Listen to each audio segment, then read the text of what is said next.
Vamos a dar inicio a la segunda jornada del Congreso. Vamos a compartir 2 espacios de reflexión en este salón. El primero va a estar a cargo del doctor Andrés Gottfried, de Argentina. Andrés es licenciado en Psicología por la Universidad de la Aconcagua, Mendoza. Es magíster de Análisis Existencial de la Universidad de Austria, doctor en Psicología por la UCA, sede Puerto Madero. Es director del Diplomado en Análisis Existencial y Logoterapia de la UCA Argentina, sede Mendoza. Profesor protitular de Psicopatología 1 y 2 de la UCA de Mendoza. Profesor titular en Psicología Humanista Existencial y de Tratamiento e Intervención en Psicología Humanista Existencial de la Universidad de Mendoza, Argentina, autor de varios libros que seguramente también luego les contará. Bienvenido. Y él nos va a hablar, importante esto, sobre la neurosis de masas de Viktor Frankl en la vida juvenil de Argentina y Brasil. Programas de intervención basados en la tutoría existencial. La dinámica del dispositivo es la siguiente. Los expositores van a tener 30 minutos para compartir sus ideas y después, una vez que finalicen las 2 exposiciones, vamos a tener 10 minutos de intercambio compartido con ustedes. Bueno, muchas gracias. Es un placer. Gracias al FUCLAE por la invitación, que siempre lo hacen, así que muy generosos. Y bueno, buenos días. Quería saber si hay alguien que necesita, digamos, que hable portugués. ¿Sí? ¿No? ¿No hace falta? Bueno, está todo en portugués por las dudas, pero bueno, ahí lo tienen. De todas maneras, voy a ir más rápido entonces. Bueno, muy bien. El concepto que vamos a ver hoy es el tema de la tríada neurótica de masas. Es algo que vengo estudiando hace un tiempo. En realidad, cuando hice mi tesis doctoral ya me interesaba el tema, no lo hice específicamente en eso, pero a partir de ahí empecé a publicar una serie de trabajos vinculados con este tema debido a cómo yo encontraba la juventud en función de la cantidad de adolescentes que venían a mi consulta. Yo trabajo mucho en consultorio y bueno, es decir, la franja etaria que más me llegaba justamente eran adolescentes. Traídos por sus padres, obviamente, muy pocos por motivación personal. Entonces, a raíz de eso, empecé a ver las estadísticas en Argentina y también lo hice en otros países como México y lo hice también las estadísticas de Chile, Perú y Brasil. El año pasado estuvimos en Casa Viktor Frankl con Cuca Valero trabajando lo que era la logoterapia como asesoramiento. Entonces, bueno, a partir de ahí me interesó este tema. Este año estoy en eso, el año que viene vamos a ver en qué. Pero un poco quería comentarles las cifras que nosotros tenemos, vamos a ver un poco vinculado con Argentina y con Brasil, porque ese era el tema. ¿De qué se trata el tema del concepto de neurosis de masa? Yo creo que lo pueden ver en un video que está en YouTube de Viktor Frankl, que está titulado ¿Por qué es bueno creer en el otro?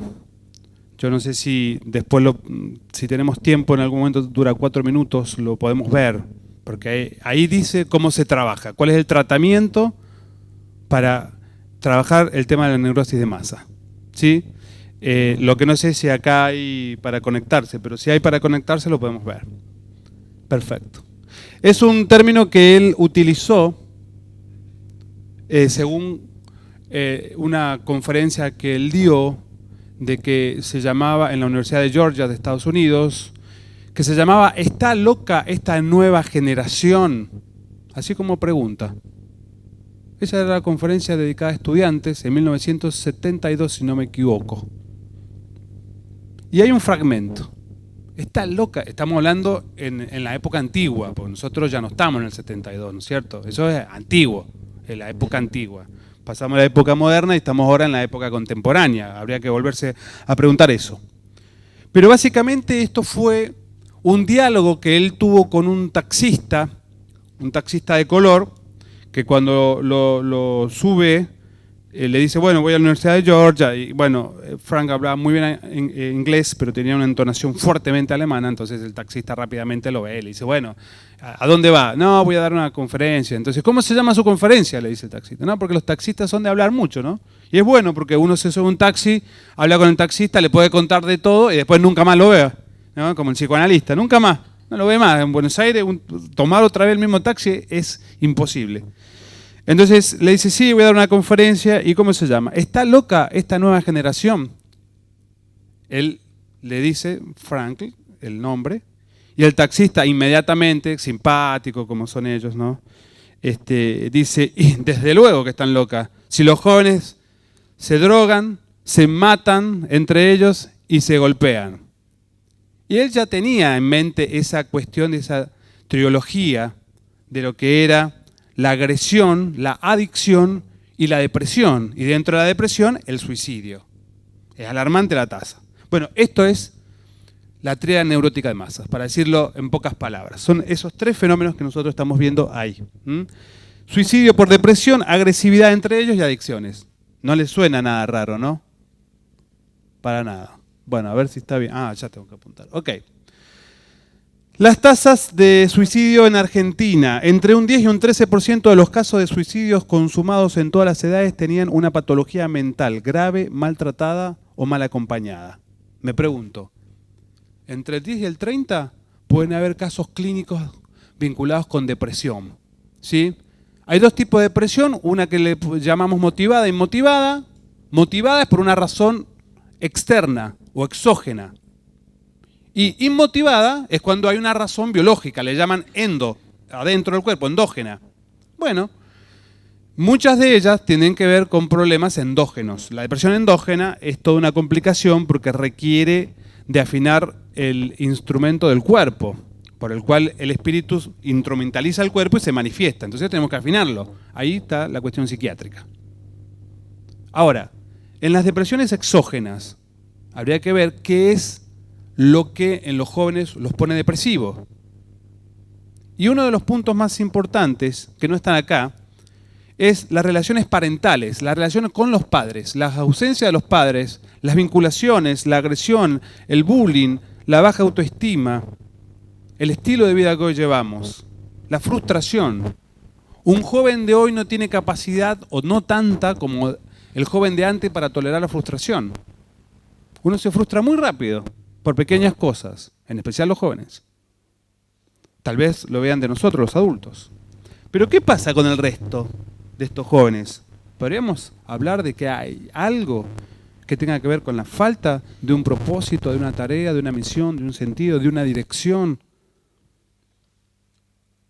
El suicidio en Brasil.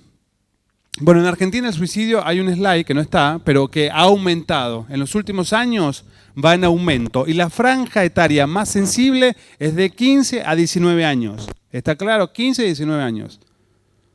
La depresión adolescente existe.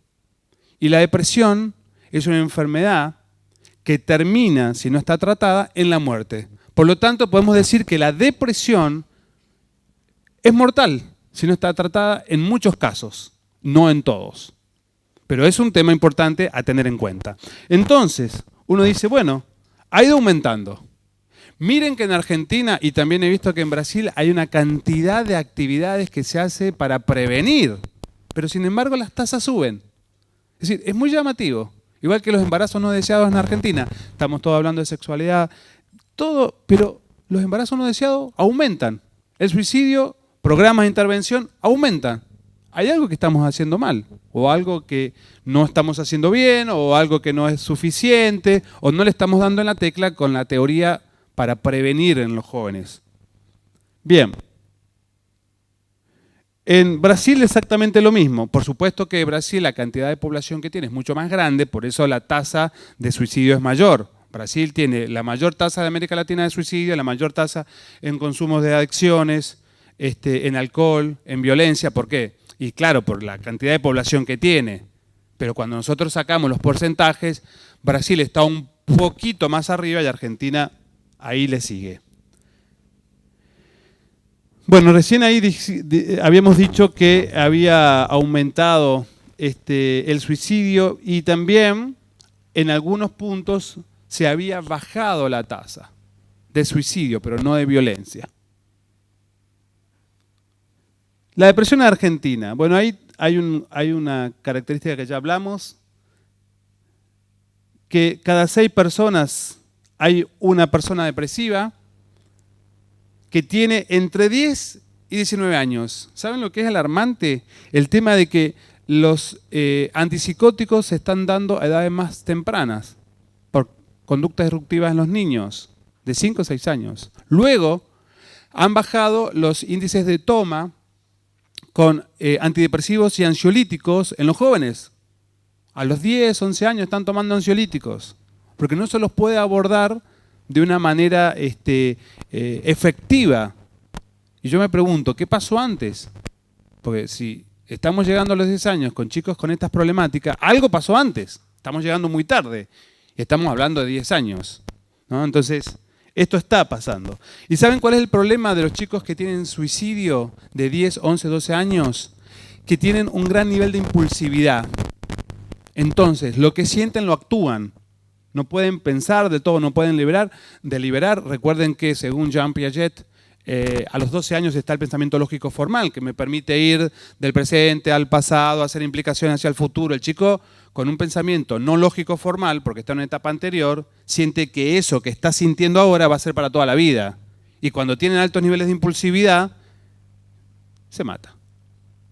Y está la depresión de la sonrisa social. Es muy complejo el tema, no me quiero detener mucho, porque hay mucho, pero está la depresión de la sonrisa social, que el chico se ríe, tiene problemas, no lo detectamos, lo vemos de una manera muy superficial, pero de repente el chico se suicida. Por supuesto, el varón, como es mucho más violento, se suicida ahorcándose, mientras que la mujer, que es menos violenta, se suicida tomando pastillas o cortándose, ¿no?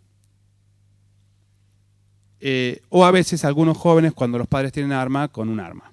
Las mujeres generalmente no lo hacen así.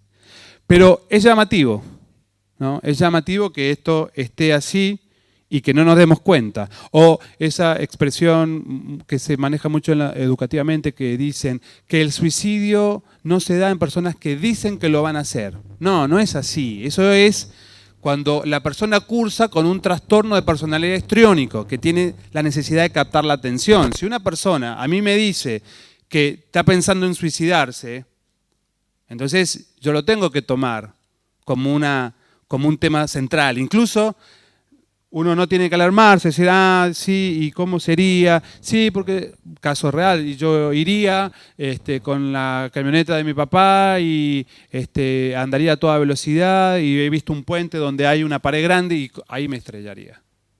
Mira, ¿y cuándo lo pensaste eso? Y hace como un año que lo vengo pensando, ideación suicida sistematizada. ¿Y en algún momento lo intentaste y quisiste hacer algo? Sí, una vez agarré el auto, pero no. O un chico que se quiere tirar de una pasarela donde abajo pasan los autos, que son altas en los accesos, o que quiere ahorcarse. ¿Sí? Eso es un pedido claro de ayuda. No tiene nada que ver con una conducta necesariamente histriónica de captar la atención. Y dentro del contexto terapéutico siempre decimos que cuando el chico empieza a hablar de su ideación suicida, la última palabra que se escucha es me odio. En el concepto me odio, desde el punto de vista terapéutico educativo, tenemos que prender las alarmas terriblemente, porque el me odio significa que ya me voy a autodestruir. Esto es muy grave, ¿sí? Cuando uno escucha me odio o otras palabras similares, está ya la destrucción ensimismada en él. ¿Qué es el suicidio? Es cuando yo repliego sobre mí la agresividad. Cuando ya no la largo al mundo. Si la largo al mundo, soy agresivo con los demás. Pero cuando ya la largo a mí mismo, es todo un tema. Bueno, quedé demasiado, pero vamos a ir rápido. Bueno, esto es lo mismo, ¿sí? Bueno, también en Brasil hay mucha cantidad de población de chicos, ¿sí?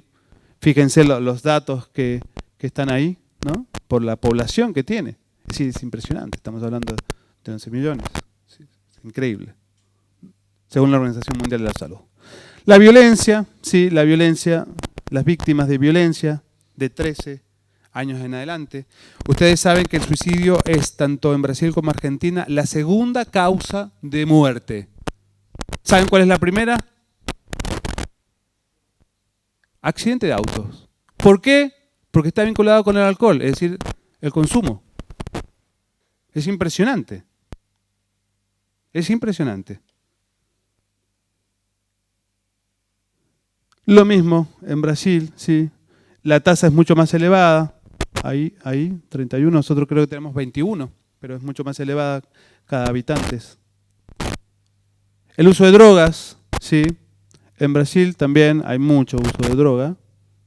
Fíjense cómo es el tema aquí en Argentina, cómo ha ido subiendo del 2010 al 2017. Fíjense la tasa. Alcohol es la mayor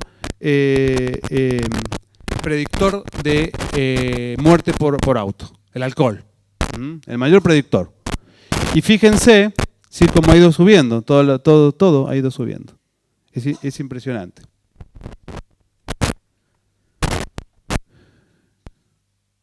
Bueno, Brasil con el uso de drogas es un monstruo también. Y los distintos países también.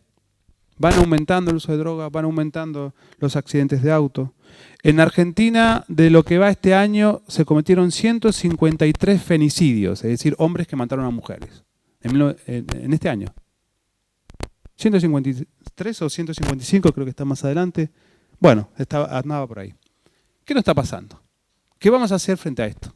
Porque no son gente ajena. Yo tengo una hija de 9 años, tengo un hijo de 6.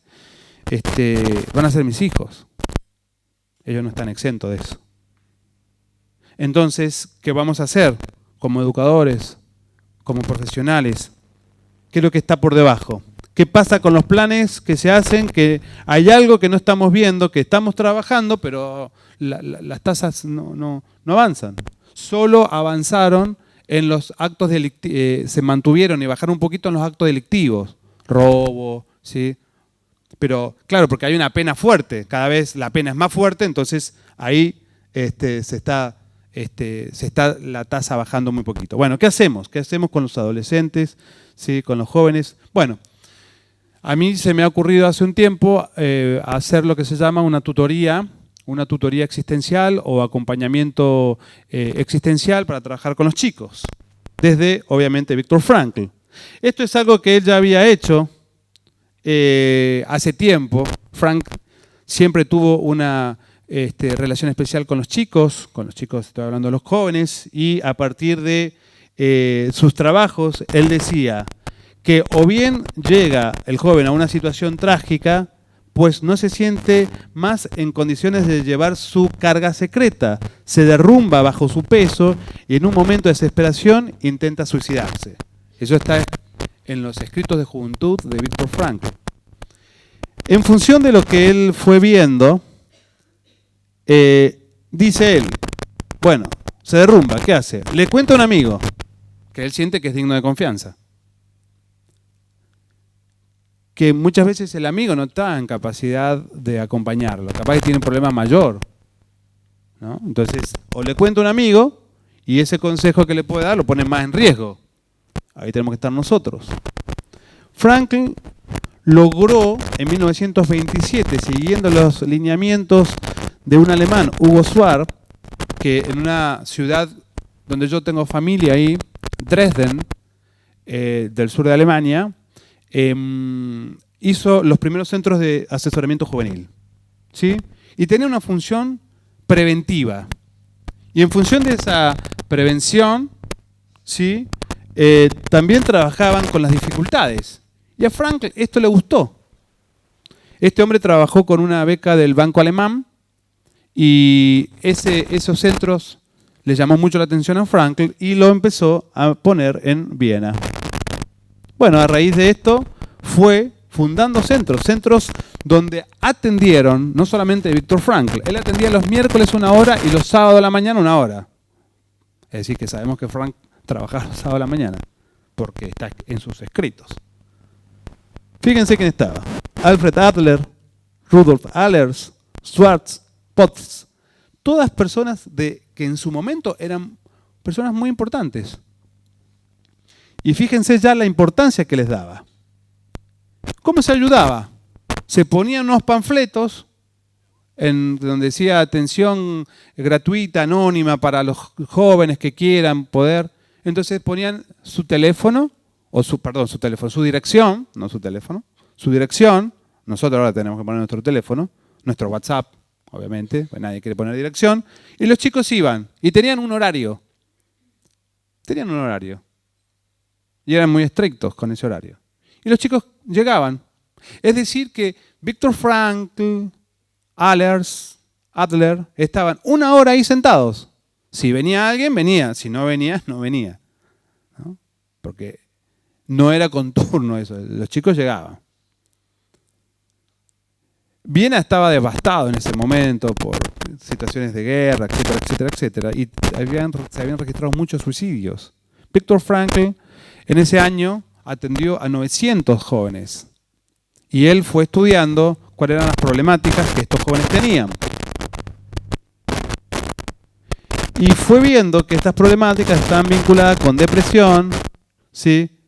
Con fatalismo, con aislamiento, ¿sí? Y que una vez que ellos podían explayarse y tener una cierta claridad sobre sus problemas, eso ya lo ayudaba. Eso ya lo ayudaba. Lo cual, un asesoramiento juvenil puede ser solo de una cita. Solo de una cita.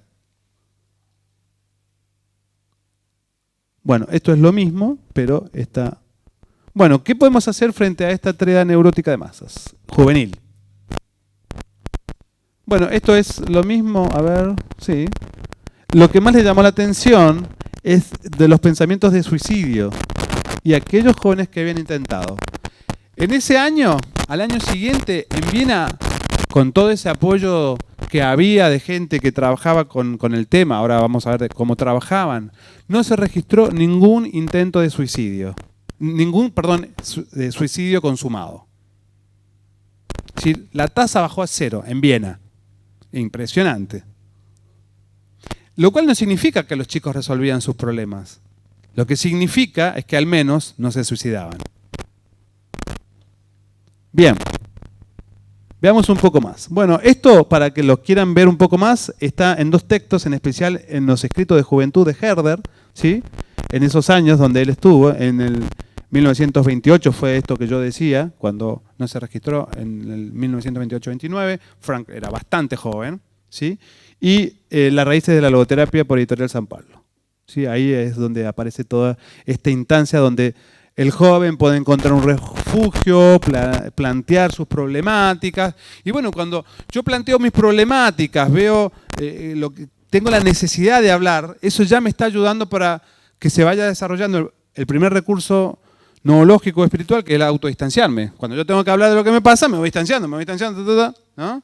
Y obviamente, a través de la maestría de las preguntas que tenía Viktor Frankl, también ayudaba a que el chico tomara una posición frente a lo que le pasaba.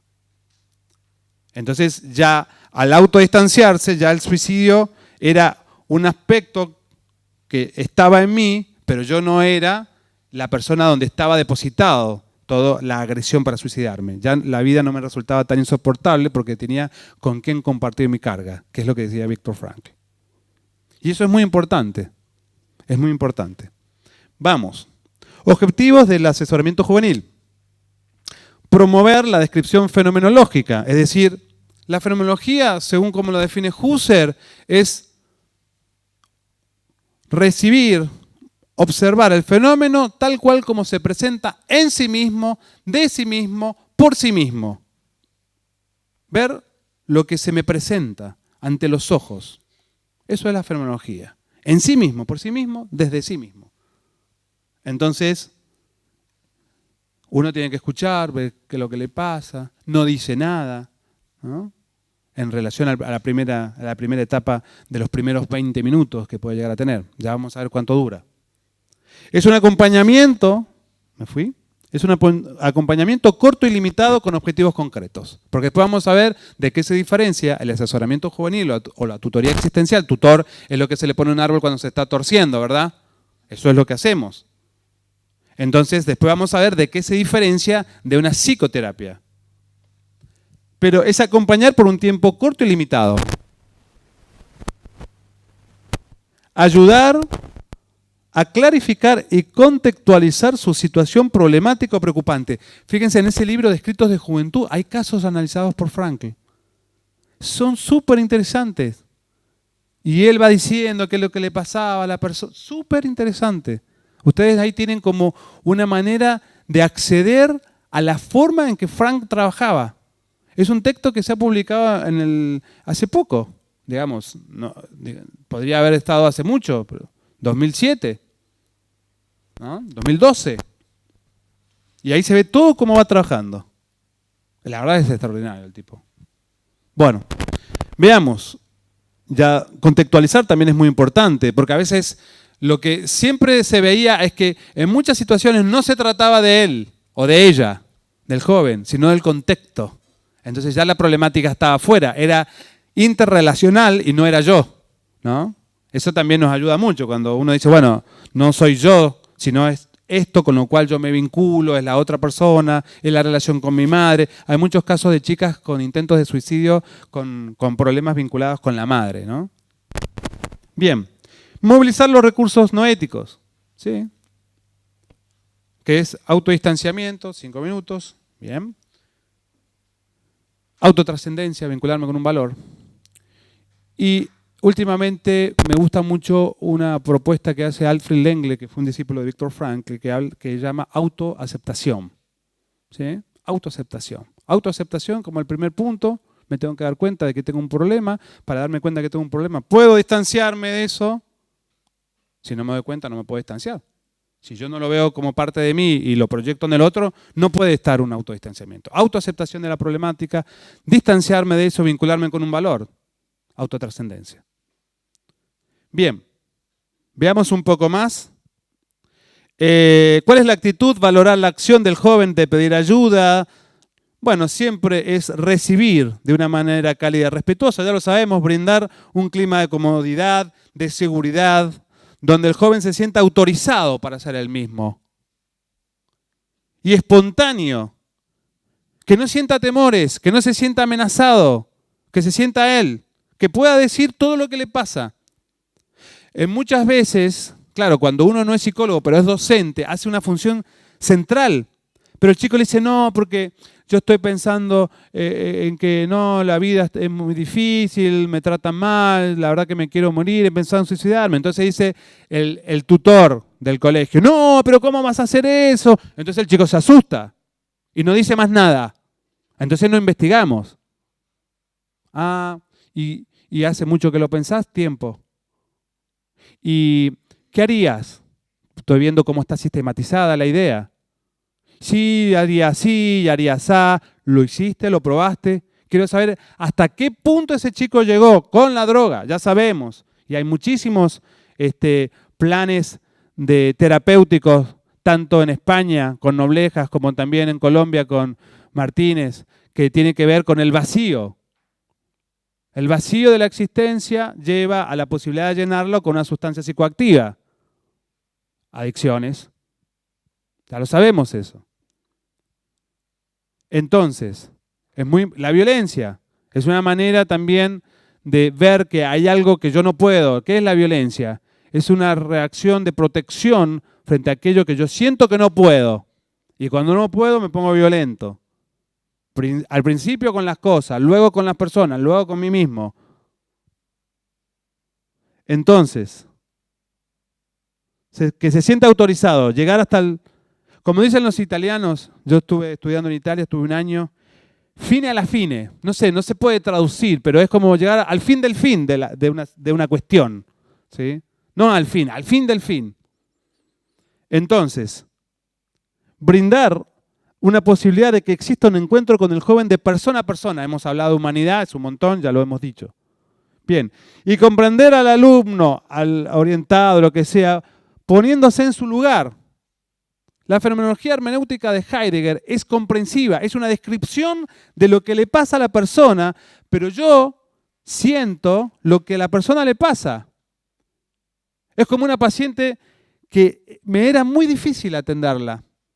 Y la verdad que había perdido matrimonio, había perdido... O sea, no es que ella había perdido, al principio no lo entendía así. Y me resultaba algo difícil con ella, hasta que en un momento me mira, yo no sabía qué me pasaba con ella, pero lo entendí. Me mira, yo creo no haberle hecho ningún gesto, ¿no? Creo, ahora dudo. Entonces me mira y me dice, usted, doctor, también piensa como mi marido, como mi ex marido. Betty se llama. Betty, ¿a qué se refiere? ¿Cómo pensaba su marido? Que soy insoportable. Y yo cuando dijo eso, no dije nada, obviamente, pero me captó. Yo capté lo que me estaba pasando con él. Era insoportable. La fenomenología hermenéutica es describir lo que le pasa a la persona, pero la hermenéutica es comprender a través de lo que esa persona me va de alguna manera manifestando y yo voy sintiendo. También soy un instrumento de comprensión en la persona, lo que el otro puede, si yo estoy afinado como instrumento, ¿verdad? Si no, es un problema. Si no estoy afinado como instrumento, terapéuticamente hablando, con mi vida bien clara, va a ser complicada la cosa. Por eso los que ayudan tienen que tener clara su vida, los que hacen terapia tienen que tener su propia terapia, a mi criterio. Bien. Para cerrar, que sienta una incondicionalidad y que pueda respetarlo. Eso también está en los libros de Frankl. Las convicciones, los valores, pero claro, lo que se necesita es darle una orientación. La relación es buscar un marco, una relación de un yo-tú, donde el yo se pierde, el tú se pierde, se transforma en nosotros, dura de 50 minutos a 90 minutos, 1 hora y media, y va entre 1 y 8, porque si no se transforma en lo que es una psicoterapia. ¿Sí? Yo le pongo tutor, coach, consejero, es acompañar, pero no es terapéutico. La tutoría no tiene por intención la psicoterapia, pero puede por efecto, igual como lo explica Frankl en el libro de Psicoterapia y Religión, puede por intención ayudar, acompañar, dar luz, orientar, dar sentido, realizar algún valor, claro, pero eso no significa de que eso no pueda ser algo terapéutico. Bien. Y lo demás es lo que ya sabemos, intuición, empatía, respeto, facilitar las decisiones, valorar la opinión, no presionar, y la maestría en la formulación de preguntas, que es la mayéutica, a través de la oralidad. Bueno, estamos, le doy un ejemplo, 1 minuto, solo 1 minuto. Y ahí termino, me quedan 2. ¿Dónde se puede aplicar esto? En todo lo que ustedes ya saben. ¿Saben dónde me resultó a mí muy interesante? ¿Sí? Acá, en los clubes deportivos. Miren, un ejemplo. En ese colegio, en ese club, entran 8.000 personas. En Mendoza, estamos hablando de Mendoza. Ni hablamos de Buenos Aires. No sé cuántos chicos pueden entrar en un club. 8.000 por día.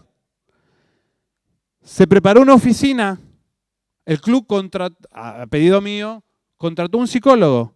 Había una oficina, sería como un consultorio, donde los chicos podían entrar gratuitamente 3 veces a la semana. Ellos podían entrar en forma anónima y plantear sus problemáticas. Fue impresionante lo que se logró y la frecuencia con que los chicos iban.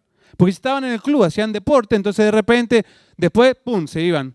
Y como tenían distintos horarios, yo creo que es el mejor ámbito para poder ayudar a los jóvenes. Porque de los colegios a veces no sé si es tanta la motivación, pero hay que hacerlo, en instituciones religiosas también, pero creo que los clubes es un punto de entrada central para poder hacer el asesoramiento vinculado con lo que es el asesoramiento de la logoterapia o la tutoría existencial o como ustedes le quieran llamar. Bueno, eso es todo lo que tenía para ofrecerles. Y si a alguien le interesa ver un poco más sobre asesoramiento, hay 3 libros que yo los he escrito que tienen que ver un poco con eso. Para profesionales que es de logoterapia, es decir, el que está en el medio, y para padres estos 2 que son muy interesantes. Bueno, y ese es gracias por escucharnos, ese es mi correo, y si en algún momento quieren hacerme alguna consulta, lo pueden hacer ahí, y yo encantado lo haría, y si a alguien le interesa el PowerPoint, me lo puede pedir, y yo se lo puedo facilitar. Bueno, muchas gracias por la paciencia, y espero que les haya servido.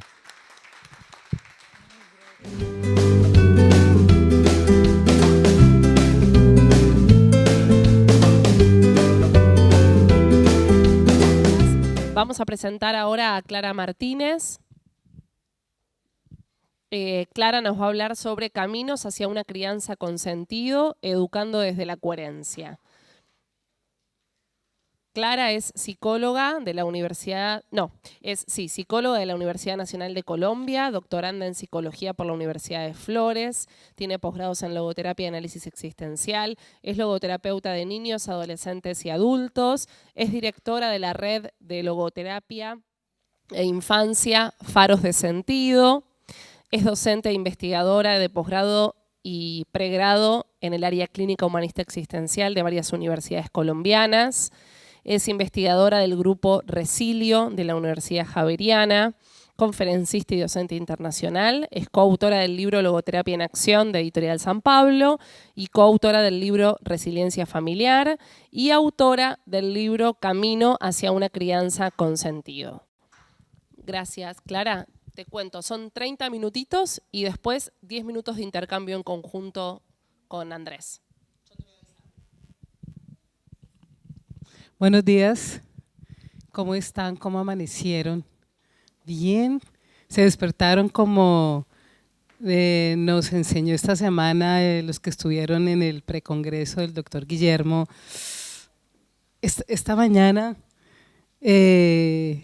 cuando uno está en otro país, en otro lado, es difícil el horario, el clima, que me pongo esto, y eso hace parte de vivir. La conferencia de hoy, lo que les voy a compartir es parte también de la vivencia personal, es el resultado del trabajo con niños, adolescentes, adultos durante muchos años, 20 años escuchando niños, escuchando adolescentes, escuchando padres. He venido integrando la logoterapia al trabajo del acompañamiento familiar, no necesariamente terapia de familia. Cuando hago acompañamiento familiar, yo inicio el trabajo con el niño muy centrado en la persona. Ha sido un estilo muy particular, digamos que no ha sido algo sistemático. Cuando me di cuenta, centro el trabajo, digamos, con el niño o el adolescente. Por ejemplo, yo trabajo 4 sesiones, inicio una sesión con los padres, motivo de consulta, tengo más o menos 4 o 5 sesiones con el niño, el adolescente, luego hago una reunión de familia, luego 4 o 5 con el niño y el adolescente. Tengo a la familia, pero el eje central, y eso me di cuenta fue después, no es necesariamente la familia, pero trabajo a la familia, y en los últimos años, a partir de, como decía el doctor Andrés, el aumento del suicidio, adicciones, autoagresiones, es necesario que la logoterapia acompañe de una forma más concreta. En ese sentido, yo estoy en un grupo de investigación en Colombia, en Bogotá, en la Universidad Javeriana, que se llama Resilio, trabajamos resiliencia. Entonces integro la resiliencia de Boris Cyrulnik con Viktor Frankl, la logoterapia a nivel del acompañamiento. Ahí surge dos textos. Surge Familias Resilientes, es el resultado del trabajo del grupo de investigación. Somos 15 profesionales de diferentes áreas trabajando familia y resiliencia. En este libro tengo un capítulo sobre prevención del suicidio en la infancia y el vacío existencial desde la logoterapia. Y aparece el libro Caminos para una crianza con sentido, educando de la coherencia, con Paulinas. Ellos se acercan un poco al público en general. Para mí fue todo un reto pasar de lo académico, universitario, aterrice eso a que una persona, cualquier persona que no sepa logoterapia ni resiliencia, comprenda. Entonces, en ese sentido, Caminos para una crianza con sentido es cómo la logoterapia puede acompañar ese proceso, que no son pautas de crianza. Generalmente escuchamos, denos pautas, los papás dicen, denos pautas. La crianza no es una pauta que podemos poner paso por paso y que yo hago y me dicen paso 1, paso 2, paso 3. Por eso coloqué caminos. El camino tú vas recorriendo, vas descubriendo, vas viendo diferentes posibilidades, puedes decidir si cambio de camino, si voy para acá, si me devuelvo. Y cada hijo es un camino diferente. Ese camino recorrido no lo puedo repetir con el segundo ni con el tercero. Incluso todo lo que utilicé anteriormente no lo tengo que replantearlo, reevaluarlo. Entonces, la logoterapia acompaña en ese sentido, primero a una toma de conciencia, un autodistanciamiento. Yo trabajo con los papás, un primer paso es ese autodistanciamiento. ¿Cómo fui criado? ¿Qué historia tengo? ¿Cómo fueron mis padres necesariamente? Incluso cuando empecé a escribir el libro, dije, bueno, ¿cómo me criaron mis papás? Entonces empecé a hablar con mi mamá y le dije, mamá, ¿cómo hiciste para criarnos? Nosotros somos 4, ahora les voy a mostrar. Somos, ¿dónde está el bichito? Este es el bichito. Vamos a ver. Bueno, aquí, las personas que me quieran escribir, ahí está el correo de Faros de Sentido. Le dije, mamá, ¿cómo hiciste para criarnos todos estos años? Mi mamá me mira y dice, ¿estás bien? ¿Por qué me preguntas eso? Que eso es algo fuera de lo normal. Y dice, no mamá, es que tengo que escribir un libro sobre crianza y pues primero quiero ver un poco. Y comenzamos a conversar sobre la crianza. ¿Por qué hiciste eso? ¿Cómo te sentías? En ciertas épocas, no mucho, pero digamos cuando uno hacía algo malo, nos pegaban con correa, o sea, mis papás tenían, que no me escuchen, bueno, mi papá de pronto sí me está escuchando, tenían una correa, ¿se entiende que es una correa? Colgada en la pared. Y decían, si se porta mal, le damos un correazo. Era como una amenaza. Entonces cuando iba a hacer algo aparentemente malo, o sea, un daño, algo, realmente son cosas de niños, tampoco era algo grave, yo miraba y decía, no. Y nunca nos pegaron. Por ahí, una vez que bueno, realmente sí lo merecíamos, pero realmente era como una amenaza y solamente con ver eso colgado, entonces mi mamá, hablamos sobre eso. Me dice, no, realmente yo nunca les tenía pensado hacer eso, pero era una forma de poner límites. Ayer hablábamos que una de las dificultades, pues hay otras formas de poner límites, pero digamos que los caminos para la crianza han cambiado. Y este camino implica necesariamente detenerse también en esa historia del otro. Cuando yo escucho a los niños, me conecto con su sentir, me conecto con su pensar, es ver que los tiempos cambian y las formas de acompañamiento familiar también cambian. Hay más ausentismo de las tutores de desarrollo, que son los padres principalmente, y hay un acompañamiento, una crianza compartida. Ya no es solamente de papá y mamá. Tíos, las abuelas ahora son fundamentales. Muchas abuelas dicen, incluso van más las abuelas, los tíos, otros familiares, la familia extensa, que los padres a terapia, porque pasan más tiempo. Los padres llegan de trabajo 7 de la noche, 8 de la noche. Los niños llegan 3 de la tarde, entonces a veces es la abuela, el tío, un primo, a veces una vecina. Entonces la crianza compartida significa que el niño o el adolescente va a tener diferentes fuentes, diferentes valores, diferentes formas de transmisión de los valores. La crianza es como yo vivo los valores y los transmito. Por eso hablo de coherencia. Las dificultades familiares aparecen cuando yo tengo un valor claro. Los papás tienen valores claros. A veces, cuando hay conflictos familiares, no es de valor antivalor, es de valor-valor. Para mí es importante la honestidad, para mí el respeto. Entra el choque. Entonces, ¿cómo hago para transmitir esa honestidad? Cada uno tiene un método diferente. ¿Cómo hago para transmitir el respeto? Cada uno lo tiene de forma diferente. Ahí viene el choque. No, pero ¿qué es más importante?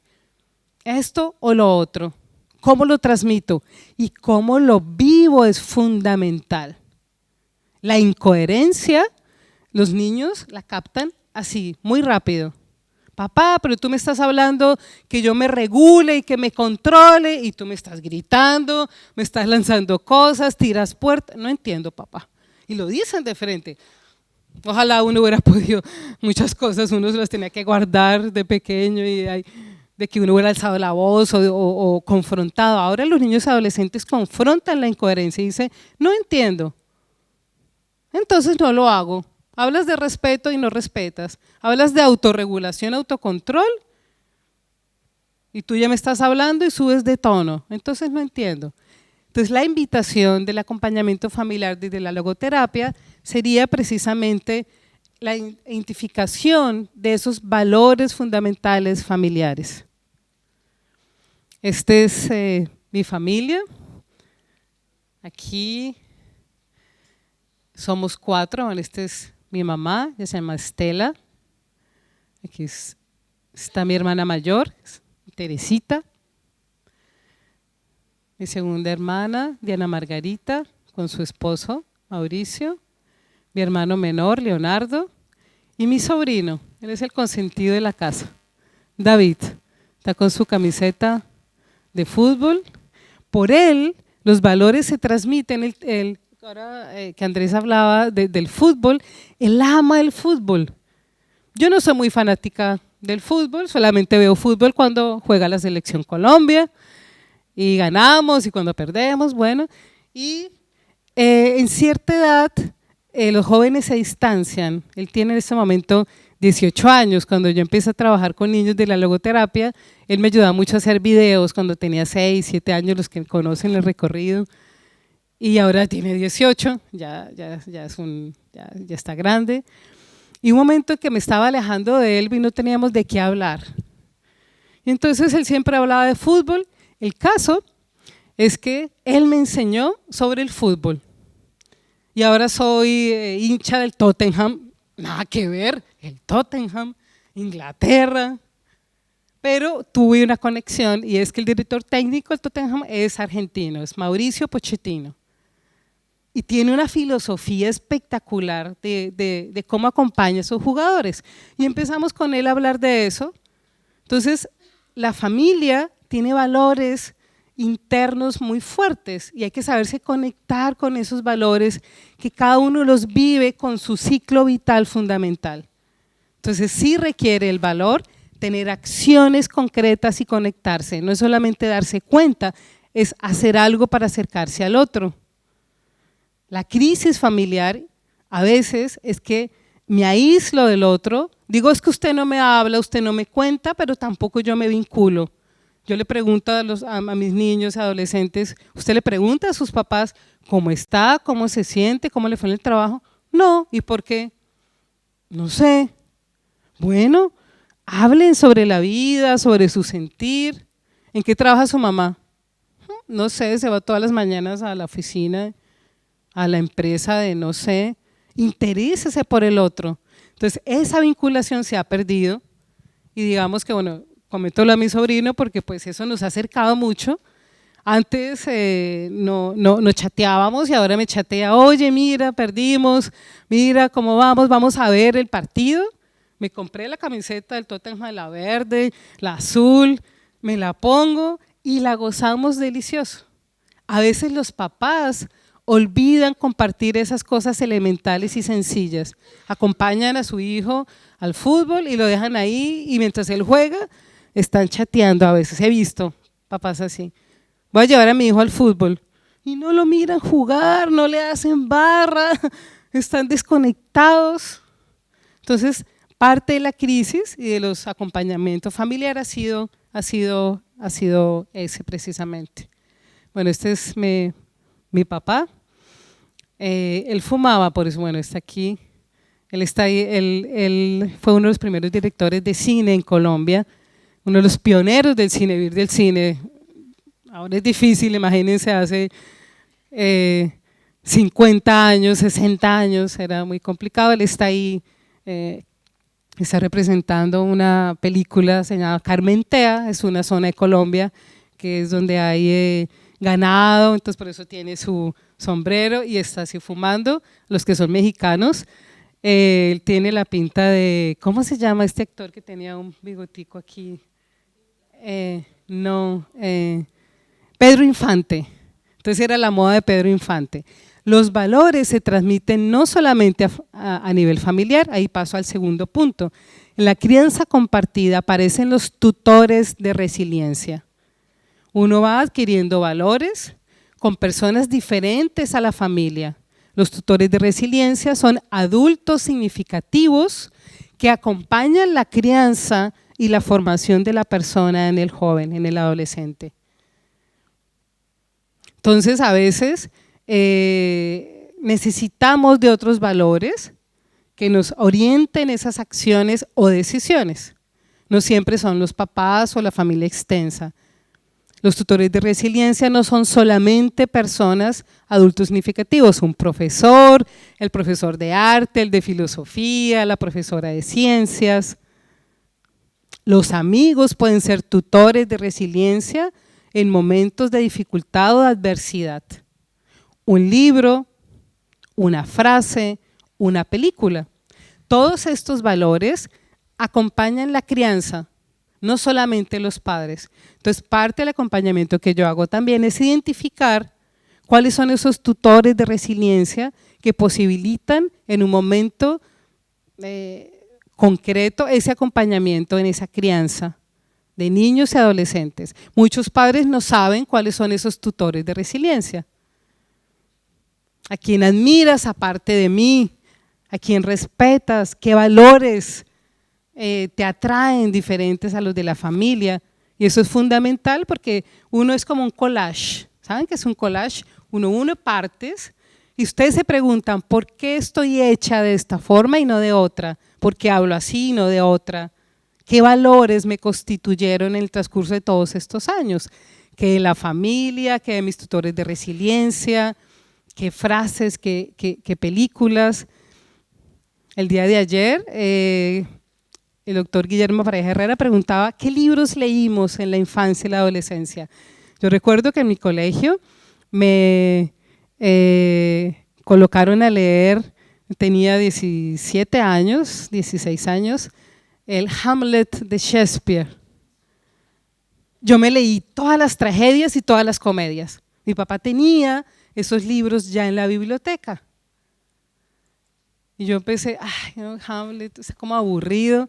Y me encantó. Y mi tesis de licenciatura en psicología la hice, bueno, en esa época mi línea era psicoanalítica de Lacan, la hice el análisis de Hamlet de Shakespeare. Miren cuántos años pasó, 16 años, final de la licenciatura, capté algo de esa obra y me encantó. Leí también el Quijote, Don Quijote a los 16 años. Yo me reía a carcajadas, mi papá me decía, ¿qué se ríe?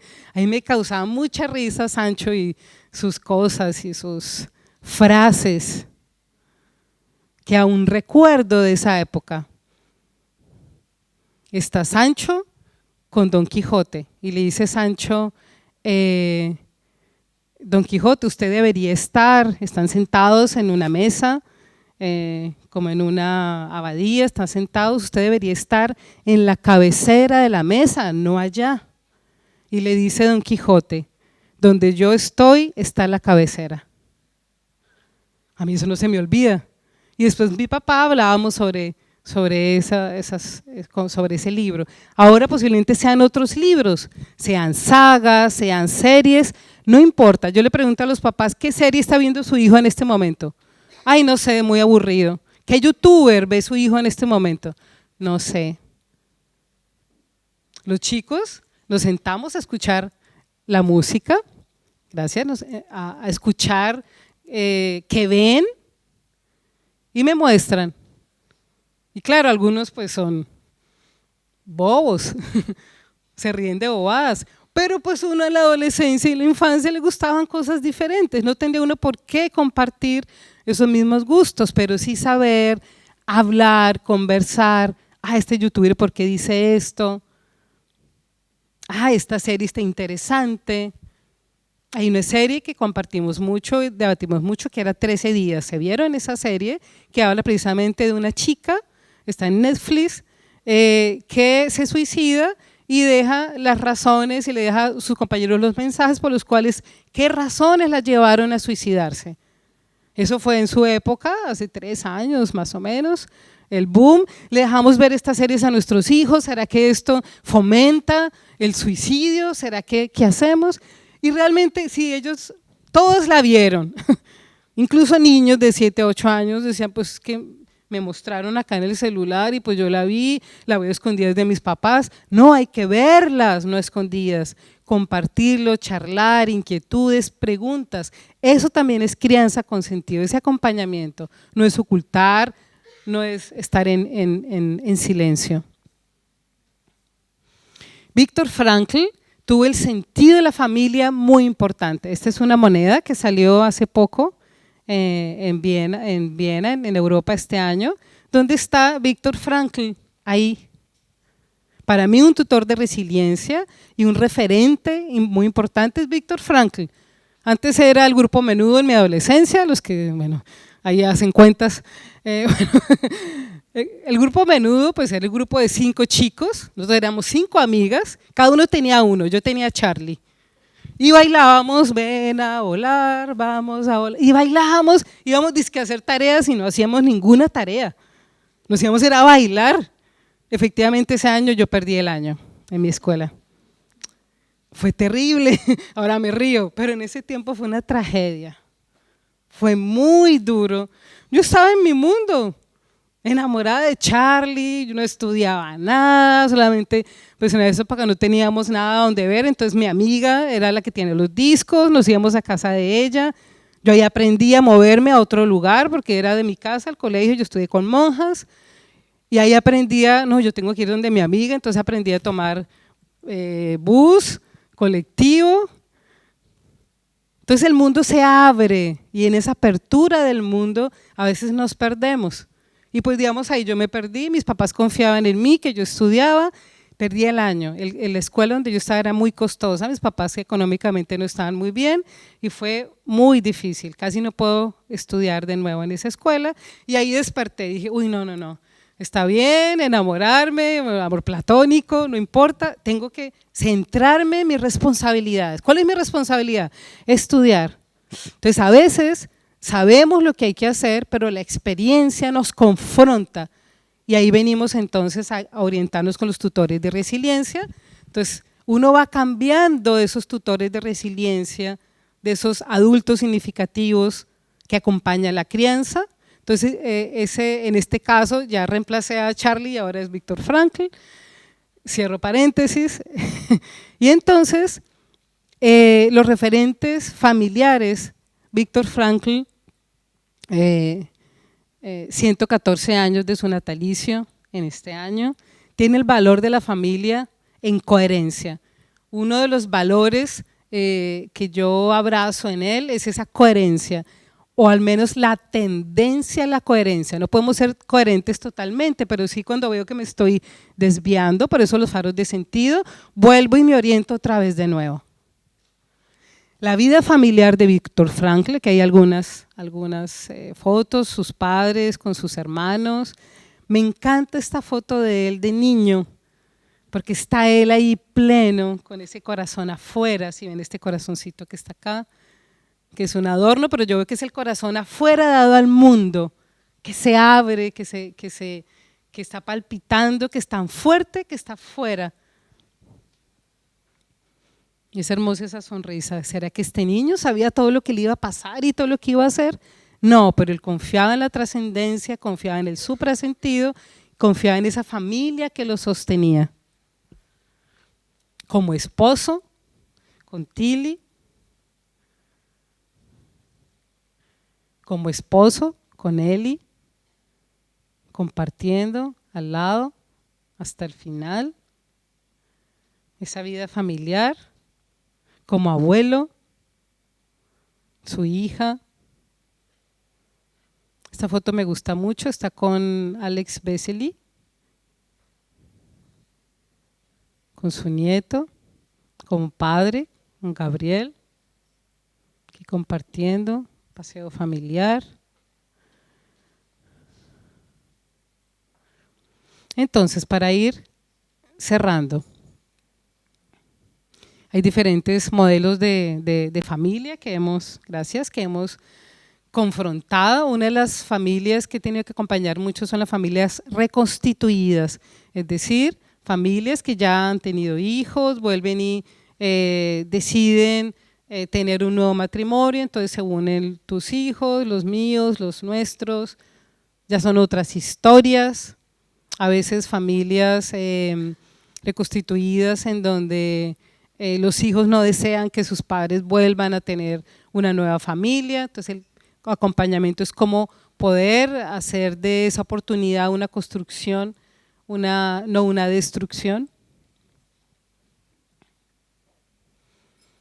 Entonces, de esas divisiones, lo que hace la logoterapia precisamente desde la autotrascendencia es unir en los valores nuevos, en cómo yo vivo esos valores familiares. En ese sentido, estos son como algunas de las tareas que yo sugiero, digamos, a los padres o cuidadores, no necesariamente son los padres. Una es que identifiquen el tipo de autoridad que tienen. Entonces trabajamos una parte teórica de los tipos de autoridad que hay, entonces si son autoritarios, permisivos, democráticos, abandónicos, ¿qué tipo de autoridad tienen? Analizamos cada uno y hemos concluido que todos hemos pasado por todos los tipos de autoridad. No hay solo una vivencia de autoridad. A veces pasamos de ser muy permisivos cuando nos damos cuenta, entonces algunos papás dicen, uy, no, entonces demasiado estrictos, dicen, no, tampoco, se me fue la mano, entonces comienzan, o no, mi papá fue muy autoritario, era casi militar, no, mi mamá, él era el que mandaba en la casa, era mi papá. Identificar también la historia de cómo yo viví esa autoridad, cómo transmito autoridad, cómo pongo límites, para mí es fundamental. Se trabaja ese punto y se invita no a una culpabilización, sino a una toma de conciencia para rectificar en acciones concretas. Entonces, en esa crianza, acompaña a los papás a que identifiquen esa crianza que tuvieron, cómo la están ejerciendo en este momento. Los invito con algunas tareas. Una, por ejemplo, es qué tipo de familia actual tienes, cuál familia tuviste. Entonces, no, mira, me crió mi abuela, mi papá nos abandonó. Entonces, como ven un poco esa dinámica, qué sufrimientos hay, es fundamental no transmitir y vivenciar un sufrimiento de generación en generación. Parte del acompañamiento de la logoterapia es cortar ese sufrimiento innecesario, hacer conciencia de esas restricciones y no perpetuar ese sufrimiento. Yo odié a su abuela, usted la odia. No.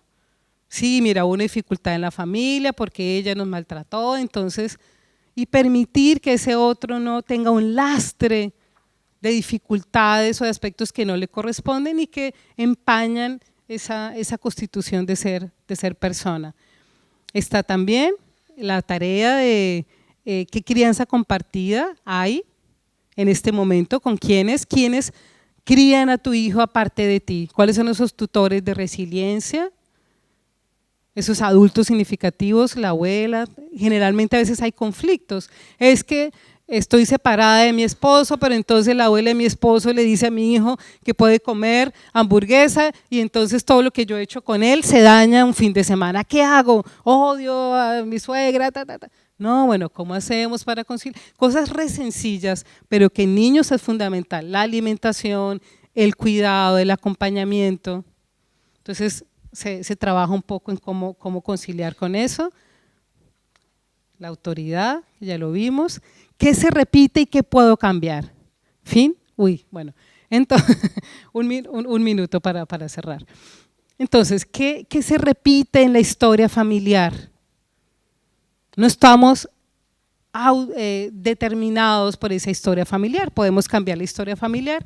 Parte del acompañamiento familiar es entonces identificar qué estoy repitiendo sin darme cuenta, o incluso dándome cuenta, mi mamá era agresiva, yo soy agresiva. Mi padre era alcohólico, entonces soy alcohólico. ¿Qué estoy repitiendo y qué puedo cortar? ¿Y qué puedo cambiar? Ahí vienen entonces las posibilidades de acciones concretas con esos valores. Más si hay múltiples factores de riesgo, digamos, en este momento. Bueno, ustedes ya conocen, aquí diferentes. Y sobre todo hay muchos mensajes muy directos. Antes eran soterrados, ocultos. No, ahora de una vez te muestran, incluso hay instrucciones de cómo suicidarse, pasos, paso 1, paso. Los niños encuentran esto en las redes sociales. Es decir, si tú no sabes, lo sabes ahí. Entonces, ese tutor de resiliencia tiene que estar ahí presente. Los padres en la crianza. Ok, cerrar. Entonces, bueno, cerramos acá con esta conclusión. Entonces, la prevención no es que nuestros niños adolescentes no sufran o no pasen por dificultades. Es que cuando tengan la dificultad, tengan las herramientas y elementos suficientes para afrontarla. Eso es crianza con sentido. Muchas gracias.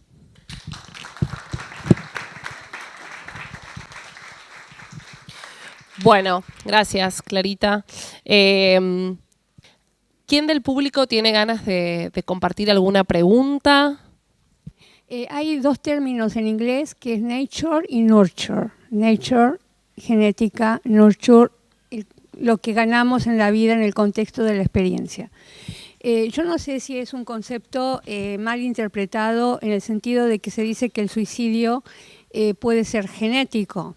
Es decir, ¿qué peso tiene en un ser humano el nurture y el nature, ¿no? En este caso. Bueno, muy interesante la pregunta. Hay un libro de un francés, Filou, que habla acerca de la personalidad. Y él habla de natura, nurtura, latino. Natura, naturaleza, y habla de los componentes biológicos que todo ser humano tiene. Y la nurtura es lo que va adquiriendo a través de los procesos, en Filou es los procesos de identificación, la relación con los demás, etcétera, etcétera. Desde la psicopatología clásica ya se sabía que la depresión tenía dos raíces, ¿sí? Cuando yo hacía referencia a la depresión endo, significa dentro del cuerpo, por desregulaciones neuroquímicas o alguna otra problemática, tumores, etc.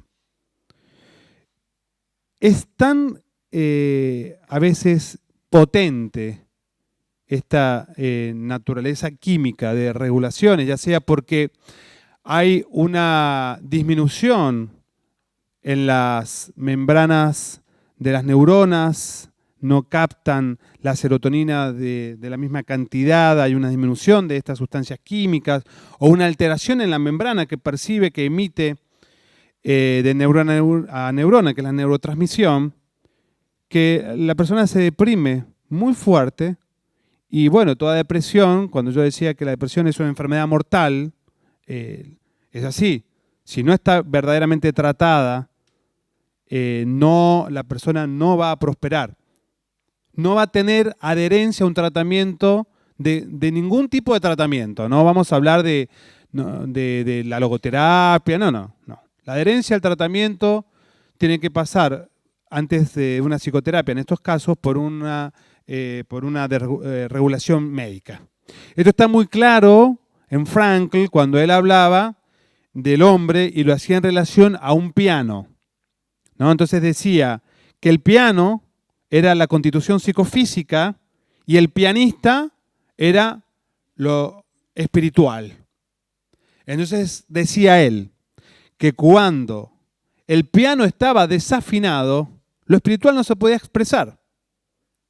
Es decir, Mozart, en un piano desafinado, no puede tocar sus obras maestras, porque el piano está desafinado. Él la sabe tocar, por supuesto, claro. Y un piano afinado tampoco le da talento a uno que no sabe tocar. Pero lo que necesitamos es eso, afinar el piano para que el instrumento pueda expresarse adecuadamente. Entonces, sí, es muy fuerte la condición que hay en relación al suicidio, por eso hay que tratarlo primero psiquiátricamente, luego pasar a la instancia psicoterapéutica. Ceci, ¿te puedes acercar? Pues no me puedo mover.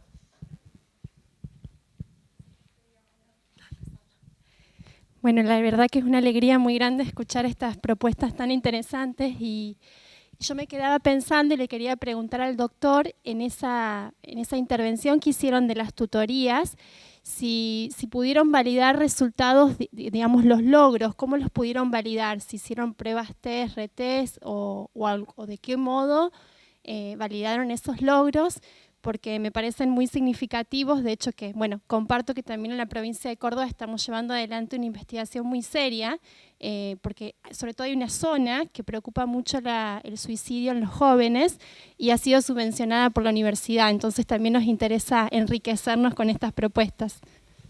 Bueno, gracias por la pregunta.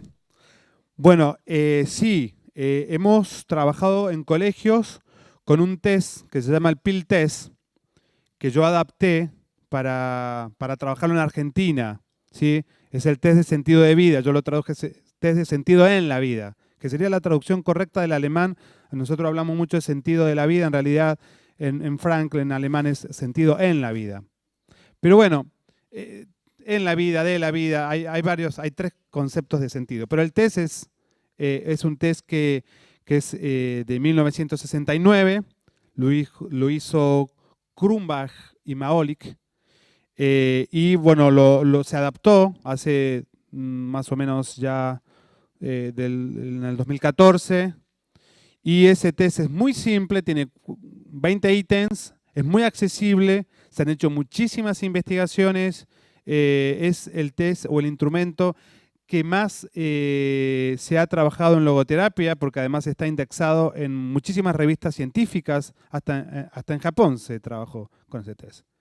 Es un test muy simple y si uno lo investiga mucho más a fondo y empieza a estudiar cada uno de los ítems, tenemos ítem que te habla de entusiasmo, de progreso, de ideación suicida, te habla de sentido de vida, de vacío, de desesperación, de responsabilidad, etc. Entonces, básicamente ese test se agrupa en tres áreas. Es la percepción que yo tengo del sentido, la experiencia que porque yo puedo percibir sentido, no tener experiencia de lo mismo. Si puedo ver un valor y decir que bueno que es esto, no, pero yo no lo puedo. Es decir, no tengo vivencia, experiencia de sentido. Y la actitud ante la dificultad o ante la muerte. En realidad es ante la muerte. Ese test es un instrumento que se inicia, en Mendoza lo hacemos en algunos colegios, ya lo hemos probado, hay investigaciones, si vos pones mi nombre en internet vas a encontrar en Acta Psiquiátrica y en otras revistas esos trabajos sobre sentido de vida en adolescentes y en colegios, en instituciones. Mi tesis doctoral todavía no está publicada, pero ya ha sido recomendada para publicación, entonces va a estar también eso, con otros instrumentos más sofisticados todavía, pero eso es muy simple porque lo puedes tomar a partir de los 15 años, y algunos lo han tomado a partir de los 12. Entonces, aplicás el test, haces todo un programa, hay en una revista de Córdoba que está todo el programa, creo que se llama Diálogos Pedagógicos, lo pones ahí. Bueno, ¿vos corregiste ese trabajo? Bien. Ahí está todo. Bueno, no me enviaron correcciones, me dijeron que estaba bien. Yo esperaba que me lo... Lo que pasa es que trabajo en la Universidad Católica y como tengo formación en logoterapia me pidieron que la... Perfecto. Bueno, ahí tenés, esa es una, donde tenés una propuesta completa de 18 pasos de cómo trabajar. ¿Sí? Entonces, ahí está en la web eso. Creo que está en la web. Entonces lo pueden ver ahí y después tomás el retest al final, porque ese es un programa de 4 meses. Puede hacerlo de 4, de 6 o de 8. Yo publiqué el breve. Luego haces una prueba TED Student, que es una operación estadística que lo hacen los programas. Vos no lo tenés que hacer y correlacionás uno con uno y vas viendo cuáles son los ítems que fueron subiendo en cada uno de los chicos, porque ellos ponen un código cuando hacen el test. ¿Sí? O lo puedes ver en forma general. Para mí hay que verlo en forma particular, porque hacemos un estudio más específico en la persona. Entonces, es la única manera que puedes tomarlo. Para jóvenes. Si no, después ya para grandes tenés otros instrumentos. Ok. Gracias. Bueno, tenemos que dar fin al espacio. Por suerte, Andrés y Clarita los van a ver porque van a estar acá con nosotros compartiendo durante todo el día. Les agradecemos mucho la posibilidad y la generosidad por ser parte de esta actividad de FUCLAE. Tienen sus contactos también para comunicarse vía virtual en cada uno cuando vuelva a su lugar de trabajo. Les pedimos a los que van a presentar trabajos libres que se acerquen a la computadora para poder dar sus presentaciones. Muchísimas gracias. Y para cerrar, pensaba cómo quizás la posibilidad de pensar que la crianza con coherencia, como lo plantea Clara, es un factor protector, ¿no? También para las situaciones para prevenir el suicidio. Bueno, muchas gracias a todos por participar.